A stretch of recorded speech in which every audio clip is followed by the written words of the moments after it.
मूसा नबी डाक दिया कहे रब्बी अरिनी ओ रहमतेर अल्लाह एक बार एकटू आमाके देखा दाओ। अल्लाह बोलेन लं तारानी ओ मूसा बारे देखते पारबा ना। मूसा नबी बार बार बोले रब्बी अरिनी, আল্লাহ বারবার বলেন লান্তারানি। মুসা নবী বলেন আসো আমাকে একটু দেখা দাও। রবের নাম নাও, রবের নাম শুনি, রবের আওয়াজ শুনি, এত মজা এত মজা।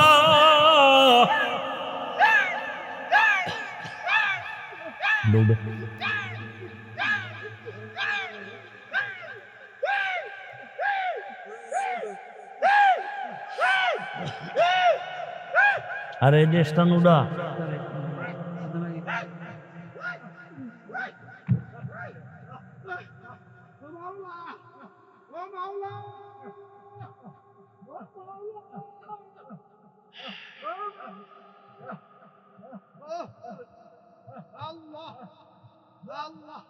আটকাও আটকাও টাইট করে।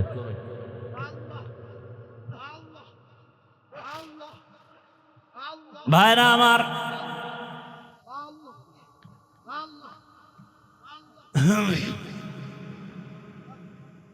আল্লাহ আসলে ভাই বাবা মারা গেছে কারো এরকম হয় না? কথা বলেন না কেন? তো দু চারটা সন্তান আসছে, বাবায় মারা গেছে, কেউ গামছা চোখে দিয়ে কান্না করে, আবার একটা ছেলে আইসা মাটিতে গড়াগড়ি খায় আর চিল্লায়, এরকম নাই? তাহলে কেউ বলবে কি ওই ছেলেটা আসলে খারাপ? না, ও বাবার মায়া এত পরিমাণ নিজের আর কন্ট্রোলে রাখতে পারে নাই। আরে আগুন তো গরম, আগুন ঠান্ডা না গরম? তো ইশক আর মোহাব্বত একটা আগুনের মতো। কিসের মতো? আগুনের মতো। আল্লাহ নিজে বলতেছেন ইব্রাহিম নবীরে মেরাজ দিলেন আগুনের মধ্যে নিয়া, আগুন জ্বলতেছে কিন্তু ইব্রাহিম জ্বলে না, কারণ আমার মালিকের কুদরতের নজর পড়ে গেছে। ইউনুস আলাইহিস সালামের সাথে মেরাজ হয় মাছের পেটের মধ্যে নিয়া, ওই মাছের পেটে গিয়াও ইউনুস আমার আল্লাহকে ভুলেন না। ওই মাছের পেটের মধ্যে ইউনুস আমার আল্লাহকে ডাকতেছেন। আল্লাহ বলেন যে আমাকে ভুলে না, আমিও তাকে ভুলতে পারি না। আল্লাহ তাআলা মুসা নবীর সাথে কথা বললেন তুর পাহাড়ে, মেরাজ। আদম আলাইহিস সালামের সাথে মেরাজ আরাফার ময়দান। আর আপনার আমার নবীর সাথে মেরাজের চূড়ান্ত ঠিকানা দিলেন আরশে আজিম। সেই মেরাজ হলো রাতের বেলা না দিনে? রাতে। কেন? বন্ধুর সাথে বন্ধুর মোহাব্বতের আলাপটা তো রাতের অন্ধকারেই ভালো হয়। इश्क़े आशोलस्ते कोचो बरफरूक हर छे जुज माशूक़े बाकी जुमला सो। আল্লাহ জন্য নবীকে রাতের বেলা নিয়ে গেলেন, আর সে আজিমি নিয়ে কথা বলবেন। আল্লাহ তাআলা জিবরাইল আমিনকে পাঠায় বলে যাও আমার নবীকে সাজাইয়া নিয়ে আসো আমার বাড়ি আরশে আজিমে। জান্নাত থেকে একটা বোরাক নিয়ে যাও, জান্নাত থেকে একটা বোরাক সুন্দর করে সাজাইয়া রহমতের নবীর ঘরের দরজায় নিয়ে হাজির হয়ে যাও। হোয়া হুকুম জিবরাইল কো यूं शिताब बुराक एक जन्नत से कर इंतखाब सजा उसको ज़ेवर से तू ताब पा फिर उसको तू काबा में ले कर के जा। আল্লাহর অর্ডার হয়ে গেল। আমার রসুলকে এখন কাছে বসায় কথা বলবেন। বোরাক নিয়ে জিবরাইল হাজির। রাতের বেলা এমন রাত নবীও ঘুমায়। মক্কা নগরীর পার্শ্বে হাতিমে কাবা। জিবরাইল আমিন বোরাকটা বাইতুল্লাহর পার্শ্বে রাখিয়া এইবার তিনি চলে গেলেন আমার রসুলকে ঘুম থেকে সজাগ করার জন্য। নবী ঘুমন্ত অবস্থায় আছেন, রাতের গভীর। নবী কোথায় ঘুমাচ্ছেন? এই ক্ষেত্রে তিনটা মতামত পাওয়া যায়। কেউ বলেন নবী হাতিমে কাবায় ঘুমাচ্ছেন, কেউ বলে নবী শিয়াবে আবু তালিবের মধ্যে ঘুমান, কেউ বলেন নবী তার চাচাতো বোন উম্মে হানির ঘরের মধ্যে ঘুমাচ্ছেন। তিনটাই সহিহ। উম্মে হানির ঘর হলো শিয়াবে আবু তালিবের মাঝখানে। জিবরাইল আমিন নবী তো ঘুমান। ঘরের উপর থেকে ছাদ ছিদ্র করে জিবরাইল ঢুকলেন। দরজা দিয়ে ঢুকছে না উপর দিয়া? ছাদ ছিদ্র করে মাঝখান দিয়া ঢুকলেন। জিবরাইল আমিনের 600 নূরের পাখা। রহমতের নবী ঘুমাচ্ছেন। এই মুহূর্তে কোনো আওয়াজ দেওয়া যাবে না। রহমতের নবী ঘুমান। হাত লাগানো যাবে না, মাথায় কোনো টাচ করা যাবে না। জিবরাইল 600 নূরের পাখা এক পার্শ্বে রেখে রহমতের নবীর কদম মোবারকের তলায় গিয়ে একটু পাখা লাগায়া দিলেন। কেউ বলেন জিব্বা লাগাইছেন। রহমতের নবী সজাগ হয়ে গেলেন। তাকায় দেখে জিবরাইল আমিন সামনে বসা। নবী জিজ্ঞাসা করলেন, ভাই জিবরাইল, এই রাত্রে কেন? আবার তাকায় দেখে উপর থেকে আলো দেখা যায়, ছিদ্র, দরজা আটকানো। বলে আপনি কি দরজা দিয়ে ঢুকেন না? কয় না। কোথার থেকে? বলে ছাদ ছিদ্র করে আসছে। উল্টা পথে কেন? আজকে সব ব্যবহার উল্টাই হবে, সব উল্টা হবে। আপনার জন্য এক মহা সুসংবাদ দিয়ে আসছি। আমার আল্লাহ আপনাকে দাওয়াত দিয়েছেন, এখনই রেডি হবেন, আল্লাহর বাড়িতে যেতে হবে। কেমন মজা! এগুলো বুঝবে কে? বুঝবে কে? তেরা আয়না আলমে রঙ্গ বু হে, তেরা আয়না আলমে রঙ্গ বু হে, जिधर देखता हो उधर तू ही तू है। আরে আল্লাহর মোহাব্বতের বান্দারা, সর্বাবস্থা আমার মালিকের পাওয়ার জন্য পাগল পারা হয়ে থাকেন। অন্তরের মধ্যে একটা আগুন জ্বলতে থাকে। দুনিয়ায় সব পেলাম, কিন্তু আসল মালিকের যদি না পাই আমার কোনোটাই আর জীবনে সফল হবে না। জিবরাইল আমিন বলেন, নবী রেডি হন, চলতে হবে রবের দরবারে। বোরাক রেডি। নবীকে উঠাইয়া জিবরাইল আমিন চলে গেলেন হাতিমে কাবা। বাইতুল্লাহ দেখছেন যারা, ওই 4 দেয়ালের ঘরের পাশে বুক বরাবর একটা আলাদা দেওয়াল আছে, ছোট। এটা হাতিমে কাবা। পুরাটাই ছিল বাইতুল্লাহর ঘর, পুরাটাই। কিন্তু রসুলের যখন 30 বছর বয়স, ওই বাইতুল্লাহটা ভেঙ্গে নতুন করে উঠাইতে গিয়া টাকা ছিল না। হালাল ভাবে টাকা সবাই ভাগ ভাগ করে দিয়া দেখে পুরাটা উঠানো যায় না, ওটা বাদ দিয়ে এরপরে করছে। কিন্তু ওটাও কাবা, কাবার অংশ। বাইতুল্লাহর মধ্যে 2টা দরজা ছিল। কয়টা? এখন একটা আছে আর একটা নাই। ওই বরাবর ওই পাশে আর একটা। রহমতের নবীকে হাতিমে কাবায় নিলেন। ওখানে নবী আরেকটু শুয়ে পড়লেন, আবার উঠাইয়া রহমতের নবীকে ঝমঝম কূপের কিনারায় নিয়েছেন।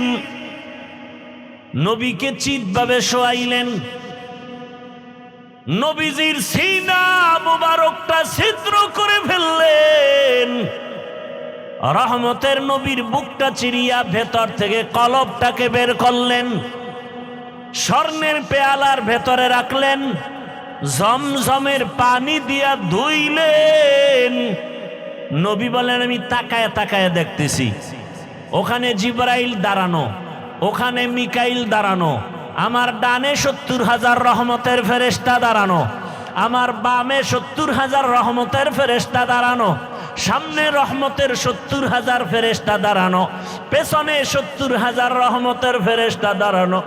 আমি দেখতেছি আমার বুকটা সিরিয়া কলবটাকে বের করে স্বর্ণের পেয়ালায় রাখলেন, আর জমজমের পানি দিয়ে আবার কলবটাকে ধুইলে, এরপরে আবার ভেতরে দিয়া আবার হালকা চাপ দিলে আবার ভালো হয়ে গেল।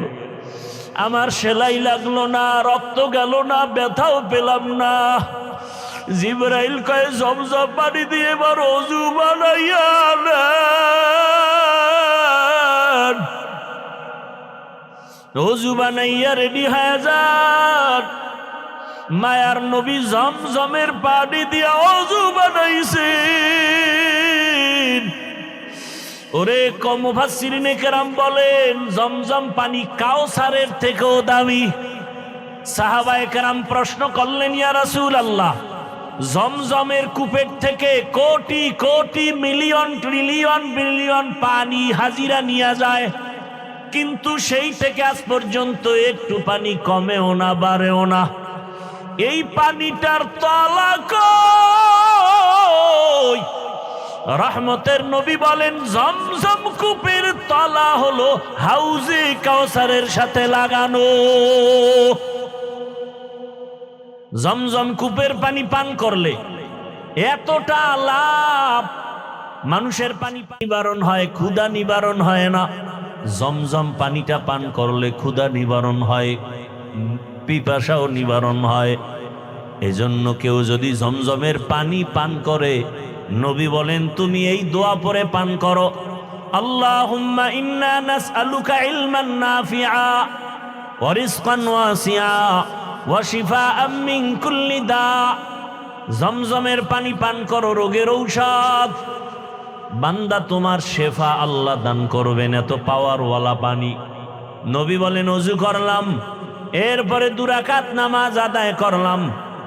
মেরাজ সফর শুরু হবে, এখান থেকে একটা সবক, কেউ যদি সফরে বের হও, ওযু সহ বের হও, 2 রাকাত নামাজ পড়ে বের হও। নবী নামাজ কমপ্লিট করে দোয়া করলেন। এবার জিবরাইল বলেন, ইয়া রাসূলুল্লাহ, বোরাক রেডি, উঠেন। নবী উঠবে, কিন্তু বোরাক একটু বাহানা করে, উঠাইতে চায় না। জিবরাইল বলে, বোরাক এমন কেন করো, চিনো? বলে হ্যাঁ চিনি, নি তো রহমতের নবী। বাহানা করার একটা কারণ, নবী যদি একটু বলতেন আজ আমাকে বাহন উঠবেন, ব্যবহার করবেন, হাসরেও জান্নাতে আমাকে ব্যবহার করবেন, যদি নবী বলতেন আমি একটু খুশি হইতাম। এই কথাটা শোনার জন্য আমি বাহানা করতেছি। রহমতের নবী আমার পিঠে সওয়ার হয়ে যাবেন। রহমতের নবী উঠলেন, জিবরাইল মিকাইল চলছে। বাইতুল্লাহ থেকে বাইতুল মাকদিস যাইতে 1 মাস লাগে। নবী বলেন আমি তাকায় দেখলাম এই বোরাক একটা কদম দেওয়া মাত্র বাইতুল মাকদিসে হাজির। মসজিদ থেকে মেরাজ শুরু। এজন্যই তো বান্দা মুমিনের মেরাজ হলো নামাজ। মসজিদে গিয়া নামাজে দাঁড়াও, ওখানে ঢুকার সময় ইতিকাফের নিয়তে ঢুকো। দুনিয়াবি কালেকশন সব বন্ধ, এখন রবের সাথে সম্পর্ক, রবের দরবারে হাজির হয়ে গেছো। এজন্যই তো নামাজের মধ্যে কোনো সালাম চলে না, কথা চলে না। কেন? তখন একমাত্র কথা চলে আমার রবের সাথে। নামাজের ভেতরে রবের সাথে কথা চলবে। দুনিয়ার কানেকশন বন্ধ, ব্যবসা বন্ধ, চাকরি বন্ধ, কথা বন্ধ। কেউ সালাম দেওয়া জায়েজ নাই, দিলেও নিতে পারবে না। রহমতের নবী বলেন বের হয়ে গেলাম, মাঝখানে আরো জায়গায় জায়গায় দাঁড়াইলাম। প্রথম স্টেশন মদিনাতুল মুনাওয়ারায় নামলাম, 2 রাকাত নামাজ পড়লাম। এরপরে আবার যাইতেছি, মুসা নবীর এলাকা তুর পাহাড় দেখলাম। মুসা নবীর কবরটাও আল্লাহ দেখাইছেন। আমি মুসা নবীর কবরের দিকে তাকায় দেখি মুসা নবী কবরে নামাজ আদায় করতেছি। আল্লাহর রাসূল বলছেন সব নবীরা কবরে জিন্দা। আল আম্বিয়া ওয়াহিয়াউন ফি কুবুরিহিম ইউসাল্লুন, সমস্ত নবী রাসূল কবরে জিন্দা। আল্লাহ কোরআনে বলেন আমি এদেরকে খানা দেই, রিজিক দেই। এই হাদিসটা আওলাদে রাসূল হুসাইন আহমদ মাদানী রাসূলের রওজার পাশে ছাত্রদেরকে পড়াচ্ছেন। ছাত্ররা কয় হযরত, নবী রাসূল মসজিদে কবরের মধ্যে নামাজ পড়েন, এটা কেমনে? কয় আমাকে জিজ্ঞাও কেন? যিনি হাদিস কইছেন তিনি তো রওজায় আছে, তাকে জিজ্ঞেস করো। ছাত্ররাও তো তেমন আমাদের মতো বেআমল আর বেয়াদব না। আওলাদে রাসূলের সামনে ছাত্র কত দামি। সাথে সাথে ওরা মোরাকাবায় গেল। ছাত্ররা মোরাকাবায় দেখতেছেন রহমতের নবী সেজদায় পড়ে আছেন। ভাইরা আমার, বাইতুল মাকদিসে চলে গেলেন। রহমতের নবী জিবরাইল আমিন একটা খুঁটির সাথে বোরাকটাকে বাঁধলেন। ওখানে সব নবী রাসূল এসে হাজির হয়ে গেলেন। জিবরাইল আমিন আজান দিলেন। এরপরে ইকামত, ইমামতি কে করবেন? রহমতের নবীকে আল্লাহ পাক সামনে যাওয়ার হুকুম দিয়ে দিলেন। নবী ইমাম হয়ে গেলেন। প্রত্যেকটা পয়েন্টে অনেক কথা বলার সময় নাই। ওখান থেকে আল্লাহ পাক নবীকে আরশে আজিমের দিকে রওনা করায় দিবেন, বোরাক রেডি। নবী বসলেন, জিবরাইল আমিন বসলেন। এক টানে 500 বছরের পথ চলে গেল চোখের পলকে। প্রথম আসমানে, প্রথম আসমানে গিয়া দেখে নবী বলেন আমি দেখি 2টা দরজা, জমরা দিয়া কুত পাথরের দরজা। দোনো দরজার বাহির সাইডে 2টা তালা লাগানো, নূরের তৈরি তালা। জিবরাইল বলে এই দারোয়ান, গেট খোলো। ভেতর থেকে আওয়াজ আসতেছে, মান আনতা, কে আপনি? বলে আনা জিবরাইল, আমি জিবরাইল। আমাম্মাক, আপনার সাথে কে? বলে হুয়া মুহাম্মদ সাল্লাল্লাহু আলাইহি ওয়াসাল্লাম। দরজা খোলো। বলে কেন? কয় ভেতরে যাব। দারোয়ান কয় অনুমতি নিয়ে আসা হয়েছে নি? জিবরাইল বলে হ্যাঁ। দারোয়ান বলে চাবি তো আমার হাতে নাই, চাবি তো রহমতের রসুলের হাতে, চাবি তো ইসমে আজম, বিসমিল্লাহ বলবে তো তালা খুলে যাবে। নবী বললেন আমি বিসমিল্লাহ বলা মাত্র দোনোটা নূরের তালা খুলে গেল। ভেতরে ঢুকলাম। নবী বলেন প্রত্যেক আসমানে 2টা করে দরজা আছে। এক দরজা দিয়া বান্দার আমল আরশে আজিমে যায়, আর এক দরজা দিয়া আমার মাওলা বান্দার জন্য রিজিক পাঠায়। আল্লাহ রিজিক পাঠায় এক দরজা দিয়া, আর এক দরজা দিয়া বান্দার আমল চলে যায়। নবীজি বলেন আমি ঢুকলাম, ঘুরে ঘুরে ঘুরে ঘুরে দেখলাম। এরপরে আবার উপরে গেলাম মহাশূন্য। এরপর 2য় আসমান, সেখানেও 2 দরজা, নূরের তালা। এখানেও জিবরাইল অনুমতি চাইল। এভাবে করতে করতে 7ম আসমানে চলে গেলাম। 7ম আসমানে গিয়ে দেখি একটা নূরের ঘর, যাকে বলে বাইতুল মামুর। 70,000 রহমতের ফেরেশতারা তাওয়াফ করে। একবার যারা সুযোগ পাবে, কিয়ামতের আগে আর সুযোগ নাই। আমি ওখান থেকে আর উপরে গেলাম সিদরাতুল মুনতাহা। রাতের অল্প সময় একটা বড়ই গাছ, তেলের ড্রামের মতো এক একটা বড়ই, আর হাতির কানের মতো এক একটা পাতা, কালকেলাল। নবী বলেন ওখান থেকে এবার জিবরাইল আলাদা, আল্লাহ আলাদা বোরাক পাঠাইছেন। আর আলাদা একটা বাহন পাঠাইলেন রফরফ নামের। ওখান থেকে আবার সফর শুরু। যাইতেছি যাইতেছি, কত পানি, কত আগুনের স্তর পারায়া যাইতে যাইতে যাইতে যাইতে অনেক উপরে যাইতেছি, অনেক। হঠাৎ পানির স্তর পারাইয়া অনেক উপরে গিয়া দেখি নূরের তৈরি আরশে আজিম।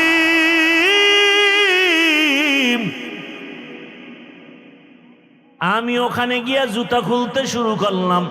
হঠাৎ করে আওয়াজ আসতেছে, রহমতের নবী জুতা পরে ঢুকেন, আপনার জুতার ধুলি নেওয়ার জন্য আরশ অপেক্ষায় আছে। রহমতের নবী ঢুকলেন, আরশে আজিম ৮ জন ফেরেশতারা কাঁধে নিয়ে দাঁড়ানো। ওদের পা হলো ৭ জমিনের নিচে। ওই ফেরেশতারা জানে না তাদের কাঁধে কি আছে। আরশে আজিমের উপরে হলো আমার আল্লাহর আসন, কুরসি। ওয়াসিআ কুরসিয়্যুহুস সামাওয়াতি ওয়াল আরদ। রহমতের নবী ঘুরে ঘুরে দেখতেছেন আল্লাহ পাকের আসন ওই কুদরতের কুরসির চতুর্দিকে ৭০,০০০ নূরের পর্দা লাগানো। আমার নবীকে ভেতরে নিয়ে আল্লাহ কথা বলার জন্য আহ্বান করলেন। রহমতের নবীকে পর্দা একটা একটা খুলেন আর ভেতরে নেন, নূরের পর্দা খুলেন আর ভেতরে যান।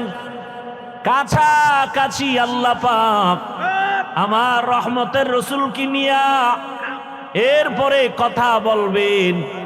আল্লাহ তাআলা বলেন, নবী বলেন, আমাকে আল্লাহর পাশে নিয়া মোহাব্বতের আলোচনা শুরু করলেন। ফাআওহা ইলা আবদিহি মা আওহা।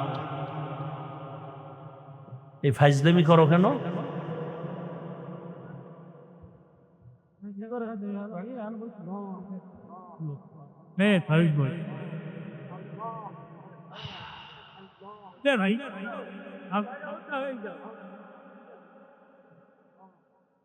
ইশক মোহাব্বত ভালো, সম্মান ভালো, আবেগ দিয়া বেয়াদবি করা ভালো না।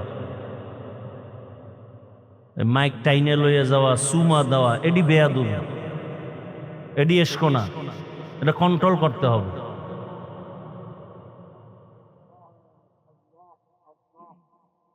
আবেগে বেয়াদবি করা যাবে না। আল্লাহ হেদায়েত দান করুন।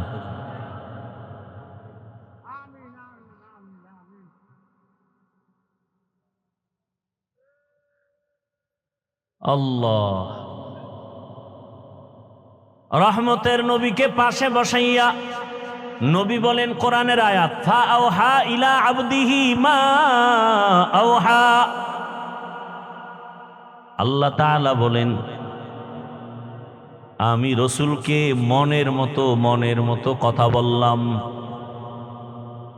এবার আসেন আয়াতের ভেতরে আল্লাহ বলছেন, সুবহান, আমি পবিত্র। আল্লাহ তো সব সময় পবিত্র। মেরাজের ঘটনা বয়ান করতে গিয়ে পবিত্র শব্দ বললেন কেন?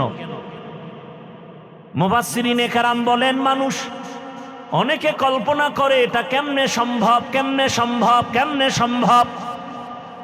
আল্লাহ বলেন, তোমার সব প্রশ্ন থেকে আমি পবিত্র, আমি সুবহানের দ্বারা সম্ভব।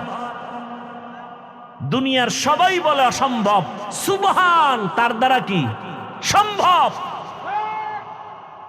ঈসা নবীকে জমিন থেকে দ্বিতীয় আসমানে যদি মাওলায় নিতে পারেন, আমার রসুলকে পারবেন না? পারেন না? মুসা নবীকে আমার আল্লাহ তুর পাহাড়ে নিয়ে কথা বলায় বেহুশ করাতে পারেন। ইউনুস নবীকে মাছের পেটে নিয়ে আবার যদি ফিরায় দিতে পারেন, তাহলে আমার রসুলকে আরশে নেওয়া অসম্ভব। আল্লাহ বলেন, সুবহান, আমি পবিত্র, সত্তার জন্য সম্ভব। বিলকিসের সিংহাসন সুলাইমান পয়গম্বরের সামনে চোখের পলকে হাজির করেছেন একজন সাধারণ মুসলমান মানুষ, কোরআন ও হাদিসের এলেমওয়ালা, আল্লাহর দেওয়া ইলমের অধিকারী, চোখের পলকে নিয়ে আসছেন। এটা যদি পারে, আমার রসুলকে আল্লাহ কেন আরশে আজিমে নিতে পারবেন না? আল্লাহ বলতে গিয়া বলেন, সুবহান পবিত্র সত্তা, আল্লাযী আসরা বিআবদিহি, ভ্রমণ করাইলেন তার বান্দাকে। এখানে একটা পয়েন্ট খুব খেয়াল করবেন, ভ্রমণ করাইলেন আল্লাহ তার, এখানে বান্দা বলতে কে? মুহাম্মদুর রাসূলুল্লাহ। আচ্ছা, এখানে অনেক কঠিন কথা। কোরআনে হাকিমে আমার আল্লাহ নূহ নবীকে নাম ধরে ডাকছেন, ইয়া নূহ। ইব্রাহিম নবীরে ডাকলেন ওয়ানাদাইনাহু আইয়া ইব্রাহিম। মূসা নবীরে ডাকলেন ওমা তিলকা বিয়ামিনিকা ইয়া মূসা। কিন্তু কোরআনে হাকিমে কোথাও আমার রব আমার রসুলের নাম ধরে ডাকেন নাই। খুব খেয়াল করিয়েন, আল্লাহ পাক আমার নবীকে যত জায়গায় ডাকছেন সম্মান সূচক শব্দ দিয়ে ডাকছেন, ইয়া আইয়ুহাল মুজাম্মিল কুমিল লাইলা ইল্লা কলিলা, ইয়া আইয়ুহাল মুদ্দাসসির কুম ফাআনজির ওয়া রাব্বাকা ফাকাব্বির ওয়া সিয়াবাকা ফাতাহহির। আমার নবীকে রহমাতুল লিল আলামিন উপাধি দিয়ে সম্বোধন করলেন, আমার নবীকে শাহিদা ওয়া মুবাশশিরা বলে সম্বোধন করলেন, আমার নবীকে সম্বোধন করলেন তাহা ইয়াসিন। কোথাও নাম নিলেন না, কিন্তু শব্দগুলো যে আল্লাহ সম্বোধন করলেন বড় দামি। পৃথিবীর ইতিহাসে রসুলের একটা সফর হলো মেয়েরাজ, এটা বেঈমানেরা মানতে পারে না। এত বিশাল বড় একটা অলৌকিক ঘটনার ক্ষেত্রে আমার রসুলকে একটা দামি শব্দ দিয়ে সম্বোধন না করে শুধু বান্দা বললেন কেন? একটা নরমাল শব্দ। আমরাও বান্দা, ইহুদিরাও বান্দা, খ্রিস্টানেরাও বান্দা, আমার রসুলও বান্দা। বান্দা শব্দ নবীকে কেন বলা হলো? এর চারটা কারণ আছে। কয় কারণ বলবো? একটা কারণ বলি, বাকি বলার সময় হবে কিনা জানি না। আমার আল্লাহ আমার রসুলকে বান্দা বললেন কেন? এত নরমাল শব্দ। আমরাও বান্দা, রসুলও বান্দা, ইহুদিরাও বান্দা, খ্রিস্টানেরাও বান্দা, নবীও বান্দা। আল্লাহ পাক নবীকে বান্দা বলার এখানে চারটা কারণ। এক নাম্বার কারণ হলো আমার নবী নিজেই নিজেরে বান্দা বললে বড় খুশি হয়ে যান। আমার নবীকে বান্দা বলতে গেলে নবী নিজেই বড় খুশি। ওই যে হুদাইবিয়ার সন্ধির সময় খেয়াল করেন, যখন লেখাপড়া শুরু, লিখতেছে হযরত আলী কাগজ। নবী তো লিখতেও পারেন না, দেখা পড়তেও পারেন না। এখন সন্ধির মধ্যে লেখছে মুহাম্মদ ইবনে আব্দুল্লাহ মিন রসুলিল্লাহ, আল্লাহর পক্ষ থেকে যিনি রসুল তিনি মুহাম্মদ আব্দুল্লাহর ছেলে। এখন মুশরিকরা কয়, এই রসুল লেখা হলো কেন? রসুল যদি মানি তাই তো আর সন্ধি থাকে না। আমরা তো মুহাম্মদকে মুহাম্মদ মানি, রসুল মানি না। এখন ওমর তরবারি নিয়ে রেডি, নবী অর্ডার দিলি সাইজ করে ফেলাম। নবী কয় না, ঝগড়ায় যাইও না, চুক্তি হইতেছে, এবার রসুল নামটা কেটে দাও আলী। আলী কয় নবী আপনি কি রসুল না? বলে হ্যাঁ। ওটা কাটবো কেন? আমার কল্লা কাটতে পারি, রসুল কাটবো না। ওমরও রেডি, কাটবে না। এইবার নবী কয় তাহলে আমার কাছে দাও। নবী নিছেন চুক্তিপত্র নিয়ে, বলে রসুল শব্দটা লেখা কোথায়? আমাকে আঙ্গুল দিয়া ধরাও। নবীকে ধরায় দিছেন, নবী শাহাদাত আঙ্গুলটা রেখে এভাবে একটা টান দিছেন, লেখা মুছে গেছে। নবীজি নিজের বান্দা বললে বড় খুশি হয়, কারণ আম্মা জান আয়েশা রাদিয়াল্লাহু আনহা একদিন রহমতের নবীকে জিজ্ঞাসা করেন, ইয়া রাসূলুল্লাহ আপনি এত কষ্ট করেন, ইবাদত করেন, পা ফুলে যায়, এত পরিমাণ রসুল ইবাদতে সময় কাটান, পা ফুলে যায়। নবীজি কি বললেন জবাবে? আফালা আকুনা আবদান শাকুরা, ও আয়েশা আমি কি আল্লাহর শুকরগুজার বান্দাদের মধ্যে অন্তর্ভুক্ত হব না? তাহলে নবী নিজেকে বান্দা বললে কি হয়? খুশি হয়। এজন্য দেখছেন নি ওই আরশে আজিমের মধ্যেও নবীকে বান্দা বলা হলো। ফাআওহা ইলা আবদিহি মা আওহা। আল্লাহ বলেন আমার বান্দার কাছে আমি ওহী নাজিল করলাম, যা বলার বলছি, এটা আর গোপন প্রকাশ না। এবার আরো মজার কথা, নবীর জিগে আপনি যে আমার বাড়ি আসছেন, হাদিয়া নিয়ে আসা দরকার না? কি নিয়ে আসছেন? নবী বলেন আত্তাহিয়াতু লিল্লাহ ওয়াসসালাওয়াতু ওয়াত-তাইয়্যিবাত। তিনটা নিয়ে আইছি হাদিয়া। আল্লাহ কয় আমিও তিনটা দিলাম। আসসালামু আলাইকা আইয়ুহান নবী ওয়া রাহমাতুল্লাহি ওয়া বারাকাতুহু। নবীকে আমি একা নিলাম না, আমার উম্মতেরও ভাগে লইলাম। উম্মতের কান্ডারি নবী,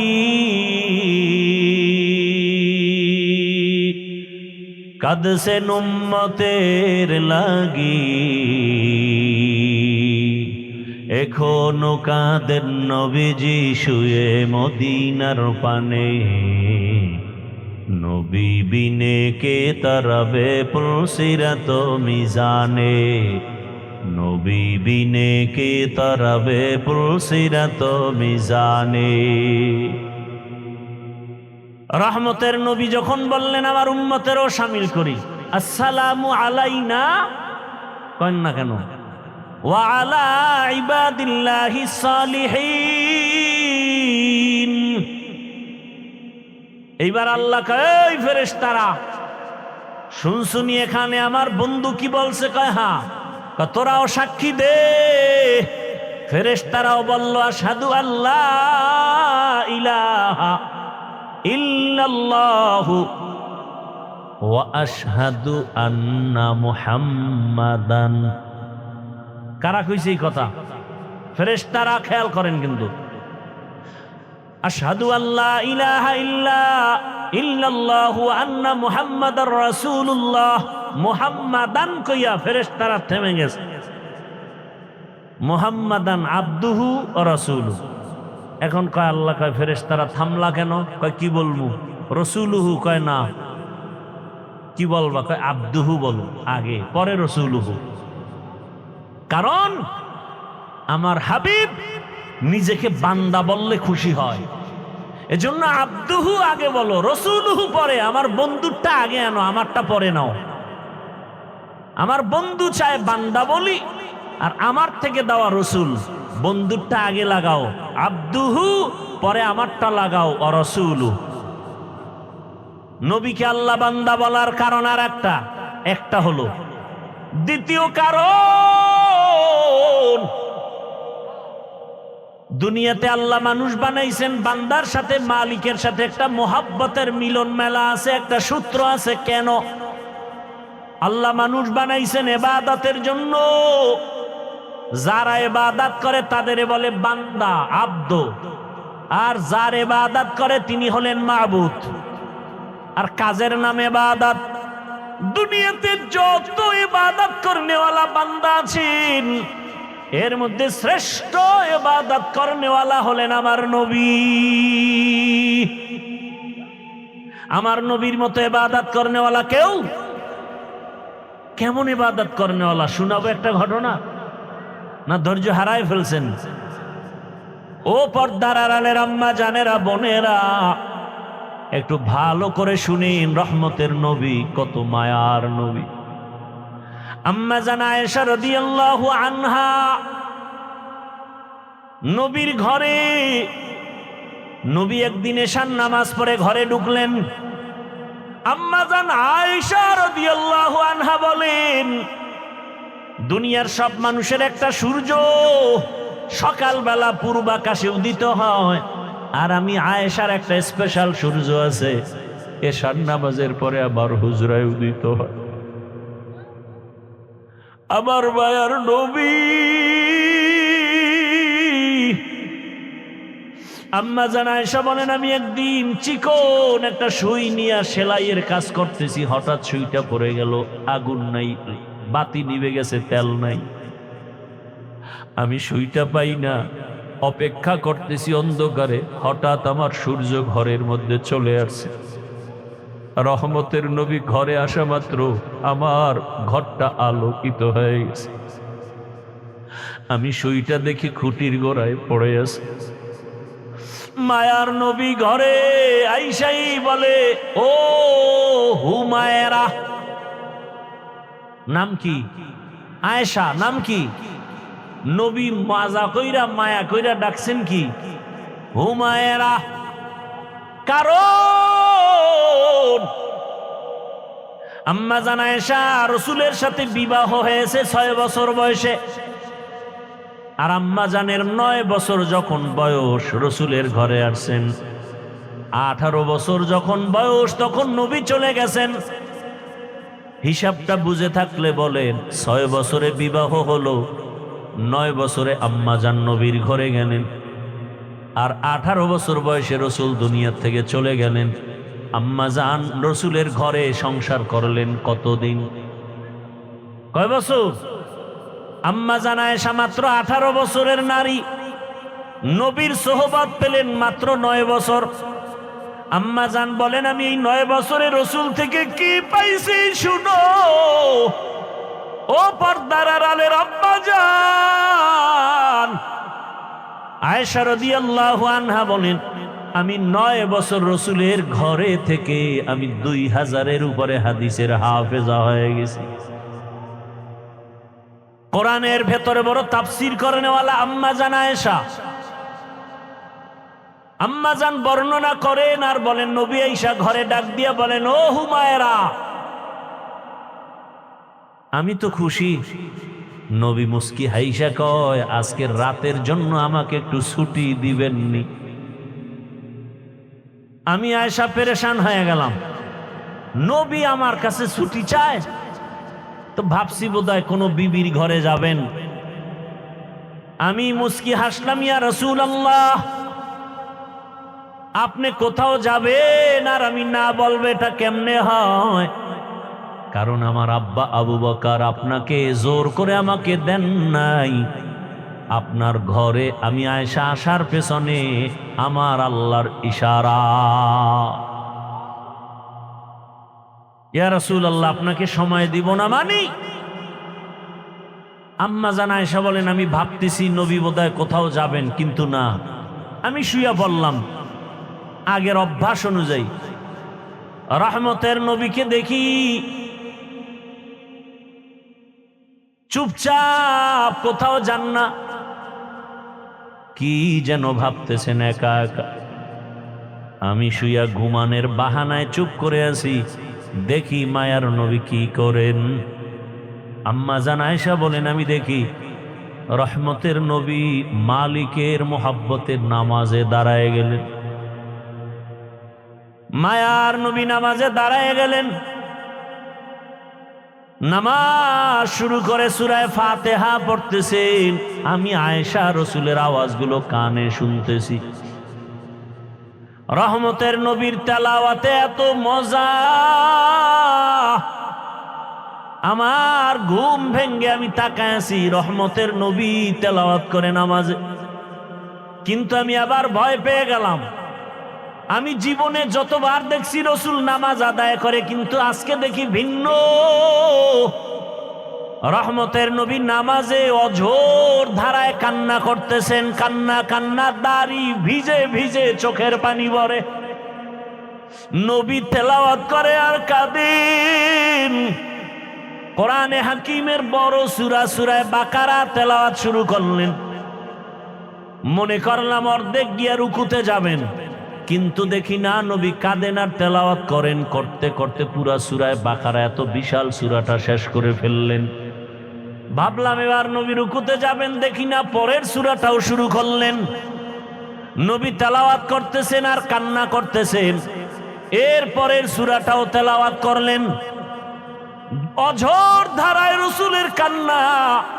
আমি আয়েশা ভয় পেয়ে গেলাম, মনে হয় রহমতের নবী জীবনের শেষ নামাজ বুঝি আদায় করতেছে। এত কান্না। রহমতের নবী মাত্র প্রথম রাকাতে এতগুলো সূরা পড়িয়া দীর্ঘ সময়, রাত অনেক পার হয়ে গেল, নবী সবে মাত্র রুকুর মধ্যে গেলেন। ভাবলাম নবী রুকু তাড়াতাড়ি করবেন, নবীকে জীবনে আমি এত দেরি করতে দেখে না, এত দেরিতে রুকুতে গেলেন আর দেরি করলেন। ভাবলাম মনে হয় নবী উঠবেন না, অনেক সময় পার হয়ে গেল, কান্না তো বন্ধ নাই। এক পর্যায়ে রসুল দাঁড়ায় গেলেন, রুকু থেকে দাঁড়াইয়া কান্না অবস্থায় আবার সিজদায় চলে গেলেন। মাত্র প্রথম রাকাতের প্রথম সিজদায় গিয়া নবী এত মায়ার কান্না শুরু করলেন, নবী মাথা উঠান না। আমি ভয় পেয়ে গেলাম নবীর জীবনের শেষ নামাজ নাকি, আমারও ভয়। রহমতের নবী প্রথম রাকাতের প্রথম সিজদায় পড়ে আছেন, কান্না, নবী মাথা উঠান না, উঠান না, উঠান না। হঠাৎ করে আমি আয়েশা কান সোজা করে শুনি মসজিদের হুজরার বাহিরে বেলালের কণ্ঠের আওয়াজ। বেলাল ডাক দেয় প্রতিদিন, আজও ডাক দিয়া কয়, ইয়া রাসূলুল্লাহ, আজ নামাজের ফজরের সময় কাছে, তাড়াতাড়ি প্রস্তুতি নেন ফজরের নামাজ আদায় করার জন্য। নবী এখনো প্রথম রাকাতের প্রথম সিজদায় পড়ে কান্না করেন, এখনো দ্বিতীয় সিজদা করেন নাই, দ্বিতীয় রাকাতও পড়া হয় নাই। রহমতের নবীর কান্না মনে হয় পুরা ঘর নামাজের জায়গা ভিজে গেল। রহমতের নবীকে আমি জিজ্ঞাসা করি, ইয়া রাসূলুল্লাহ, আপনি এত কাঁদেন, আপনার তো কোনো গুনাহ নাই, আপনাকে প্রায় দেখি আপনি কান্না করেন। আমার নবী বলেন, আয়েশা, আমার কলিজায় কত ব্যথা তুমি জানো না রে আয়েশা। রহমতের নবী বললেন, ইয়া রাসূলুল্লাহ, আপনার জীবনে তো বহু কষ্টের কথা শুনছি, এমন কোন কষ্ট আছে নাকি যে বারবার আপনার দিলের মধ্যে আঘাত করে?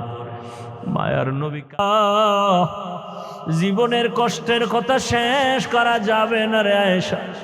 3টা বছর পর্যন্ত আমার কওমের লোকেরা গৃহবন্দী করে রাখছে, পানি দেয় নাই, খানা দেয় নাই, গাছের পাতা চাবাইয়া চাবাইয়া পেটের ক্ষুধা নিবারণ করেছি, পেটে পাথর বেঁধেছি। ও আয়েশা, এত কষ্টের মাঝে আমার সব থেকে বেশি মনে পড়ে তায়েফের জমিনের পাথরের আঘাত। আমি যখন কালেমার দাওয়াত নিয়ে তায়েফের জমিনে চলে গেলাম, ওই তায়েফের বেঈমানেরা ছোট ছোট বাচ্চাদেরকে লেলিয়ে দিয়েছে।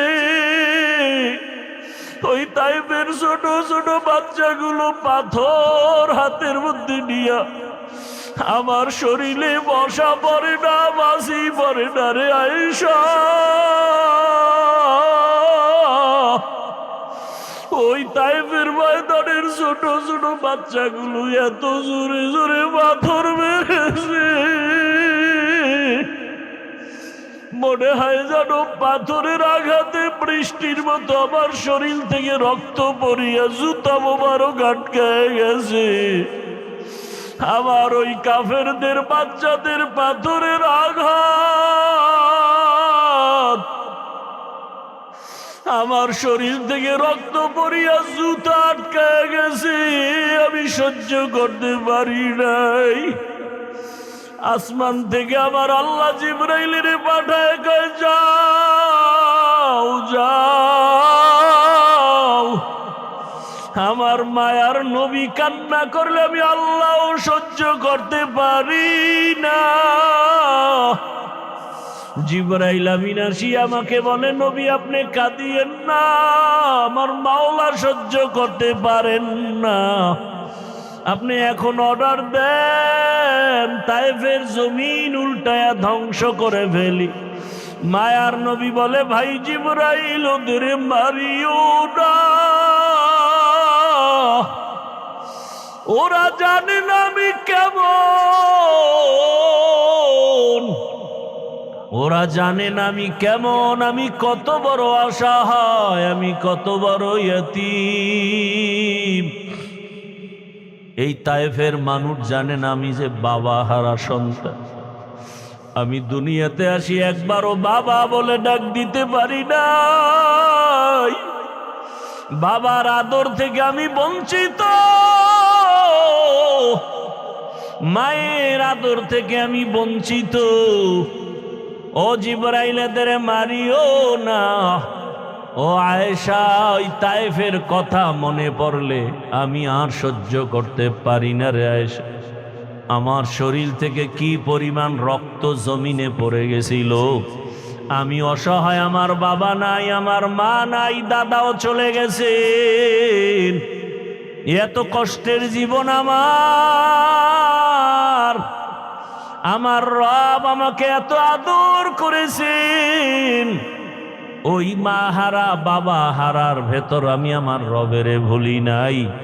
ও পর্দার আড়ালের মা বোনেরা, ও বৃদ্ধ বাবাজিরা, ও যুবক বাবারা, এই ময়দানে কত আল্লাহর বান্দা আছো, মা নাই, বাবাও নাই। আজকে মা হারা বাবা হারা সন্তানের কলিজায় কত আঘাত। এই মা বাবার চোখের পানি আর দোয়া ছাড়া মানুষ হওয়া সম্ভব না রে বাবা। ওই মায়ের চোখের পানি, বাবার চোখের পানি আর কষ্ট আজ আল্লাহ চেহারে বসাইছেন। ওরে মা বাবার জীবনের কষ্টের ঋণ আদায় করা যাবে না রে সন্তান। আমার মায়ার নবী কাঁদেন মা হারা বাবা হারা হয়ে। ও এতিম সন্তানেরা, ওই মা বাবার চেহারাটাও কি মনে পড়ে না? কবরের মধ্যে রেখে কেমনে আরামে ঘুমাও। তোমার আমার মা জীবনে কত কষ্ট করেছে, একটু চোখ বন্ধ করে খেয়াল করো বাবারা। ও যুবকেরা, বৃদ্ধ বাবাজিরা, পর্দার আড়ালের মা বোনেরা, ওই আমার মালিকের ভুলে গেছেন। কোন দিন যেন মালিক ডাক দেয় আর থাকা যাবে না। ওই মা বাবার জন্য চোখের পানি ছেড়ে দোয়া করেন। কত বাবা এত কষ্ট করে করে সন্তানকে বড় বানাইছেন। এক সময় বাবা চাল কিনতে পারে নাই, ডাল কিনতে পারে নাই। কত বাবার মনে চাইতো ইলিশ মাছ খাবে, কিনার মতো টাকা ছিল না। কত মায়ের অন্তর চাইতো বেদানা আঙ্গুর খাবে, কেনার টাকা ছিল না। আজকে সন্তান তোমার ঘরে মাছের অভাব নাই, ফলের অভাব নাই, কিন্তু ওই মাছ আর ফল কে খাবে? মা বাবায় সাদা কাপড়ের প্যাকেট হয়ে কবরে পড়ে আছে। ওরে তুমি শীতের রাতে ঘুমাইলে মা ঘুমাইতেন না, রাতের গভীরে আসিয়া দেখতেন সন্তানটার মশারি নাই, শীতের ভেতরে গায়ে কম্বল নাই। মা বারবার কম্বল উঠায় দেয়, মশারি টানায় দেন। আজকে ওই মা বাবাকে ঠান্ডা মাটির মধ্যে রেখে যারা আরামে ঘুমাও, ওই মায়ের চেহারাটাও কি মনে পড়ে না? বাবার কথা কি মনে পড়ে না? ওই মা বাবার ঋণ আদায় কেমনে করবা? চোখের পানি ছেড়ে আল্লাহর কাছে কান্না করে দোয়া করো। আর যার মা বাবা বেঁচে আছে, ও আমার যুবক বাবারা, দোয়া নিও। ওই মা বাবার দোয়া ছাড়া জীবনের সফলতার দরজা খুলবে না রে বাবা। ও আমার কলিজার যুবক, ওই মা বাবারে কষ্ট দিও না রে বাবা। যদি বাবাকে পাও, হাতটা ধইরা দোয়া নেওয়ার চেষ্টা করিও। এই রত্ন হারায় গেলে আর জীবনে পাওয়া যাবে না। ওই বাবারে পাইলে দোয়া নিও, জীবনের সফলতার দরজা খুলে যাবে। মায়েকে পাইলে ঘরে গিয়া মাকে বলিও, মা জীবনে কত বেয়াদবি করেছি, তুমি গোপনে কষ্ট পেয়ে কান্না করেছো। আজ তওবার নিয়ত করেছি, আর বেয়াদবি করব না, তুমি আমার মাথায় হাতটা দিয়া দোয়া করে দাও। মাকে যদি বলতে পারো, দেখবা মায়ের চোখের কোঠায় পানি। মা ডেকে বলবে, বাবা আয় আয়। আল্লাহর মোহাব্বত নিয়া মাথায় হাত দিয়া ডাকবে, ও আরশে আজিমের মালিক, আমার কলিজার সন্তানটাকে কবুল করে নাও। ও সন্তানেরা, ওই মা বাবার দোয়া নিয়ে আগায়া যাও। ওলামায়ে কেরামের দোয়া, শিক্ষকের দোয়া নিয়ে আগাও। ও পর্দার আড়ালের মা বোনেরা, একটা আদর্শ সন্তানের মা হইয়া কবরে যান। ওরে সন্তানের ভবিষ্যৎ চিন্তা করে ভালো আদর্শ যদি দিয়া যাইতে পারেন, সন্তান এক সময় দোয়া করবে আর গর্ব করবে, আমার মা কত ভালো, বাবা কত ভালো ছিল। আমার মা নামাজের সময় নামাজ আদায় করত, কোরআন তেলাওয়াত করত, কখনো বেগানা নিয়ে পড়ে থাকতো না, মোবাইল নিয়ে পড়ে থাকতো না। আমার বাবা কত আদর্শবান, আমার বাবা নামাজ পড়তো, আদর করত, নামাজ ছাড়তো না, বেপরদায় চলতো না, বেগানার দিকে তাকাইতো না। আর যদি মা বাবারা খারাপ আদর্শ রেখে চলে যান, সন্তান এক সময় মনে মনে ধিক্কার দিয়া বলবে, আমার মা বাবা এত খারাপ ছিল, আমি কেমনে ভালো হব। আমার মা বাবা দুজন তর্ক বিতর্ক ঝগড়ায় লিপ্ত থাকতো, নামাজ নাই, রোজা নাই, তেলাওয়াত নাই, সারাটা দিন মোবাইলে গুনাহ দেখতো, বেগানার পেছনে দৌড়াতো, তেলাওয়াতের খবর নাই, আমাদেরকেও ভালো লাইনে চালায় নাই, হারামের উপার্জনের পেছনে চলে যাইতো। ধিক্কার জানাবে রে মা বাবা, এখনো সময় আছে, তওবা করেন, আল্লাহর কাছে মন খুলে দুফোঁটা চোখের পানি ছেড়ে বলেন, হে মালিক, জীবনে তো গুনাহ কম করি নাই, আজ থেকে গুনাহ করব না, নামাজ ছাড়ব না, বেপরদায় চলব না। আর যুবকেরাও তওবা করো, আর কোনোদিন মা বাবার সাথে বেয়াদবি করবা না, নামাজ ছাড়বা না, দাড়ি কাটবা না, বেপরদায় চলবা না। মা বাবার দোয়া নিয়া, শিক্ষকের দোয়া নিয়া, উলামায়ে কেরামের দোয়া পরামর্শ নিয়া, রসুলের মোহাব্বত নিয়া, নবীজির আদর্শ মেনে চলবা।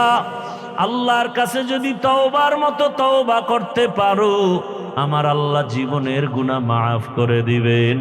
ও আল্লাহ আমাদের মাফ করে দেন, তওবাওয়ালা জিন্দেগি দান করেন। গুনাহের কারণে দিলটা পাথর, চোখে পানিও নাই, কান্নাওয়ালা চক্ষু দান করেন। আল্লাহ আমাদের জীবনটাকে রসুলের আদর্শে গড়ার তৌফিক দান করেন, আমিন। আলহামদুলিল্লাহি রাব্বিল আলামিন, والصلاة والسلام على سيد الأنبياء والمرسلين وعلى آله وأصحابه أجمعين يا أرحم الراحمين يا أرحم الراحمين يا أرحم الراحمين رب ارحمهما كما ربياني صغيرا ও দয়ার মালিক, গুনাহের বোঝা নিয়ে আপনার দরওয়াজায় হাজির। আয় আল্লাহ, এই ময়দানে আমার মতো গুনাহগার কেউ নাই, আমার গুনার খবর কেউ জানে না, আপনি জানেন। গুনাহের কারণে আমার হাত না পাক, আমার চোখ না পাক, আমার জিহ্বা না পাক, আমার অন্তর না পাক। আয় আল্লাহ, তওবার নিয়তে আসছি, আর গুনাহ করব না রে মালিক, আর গুনাহ করব না, আর গুনাহ করব না। আয় আল্লাহ, গুনার কারণে দিলটা পাথর, চোখে পানি নাই, কান্নাওয়ালা চক্ষু দান করেন আল্লাহ। আয় আল্লাহ, গুনার কারণে আমাদেরকে ফিরাইয়া দিয়েন না, রাগ করিয়েন না। আয় আল্লাহ, আমরা তওবার নিয়ত করেছি, আর গুনাহ করব না রে আল্লাহ। এ জীবনে না করিলাম বন্দেগি,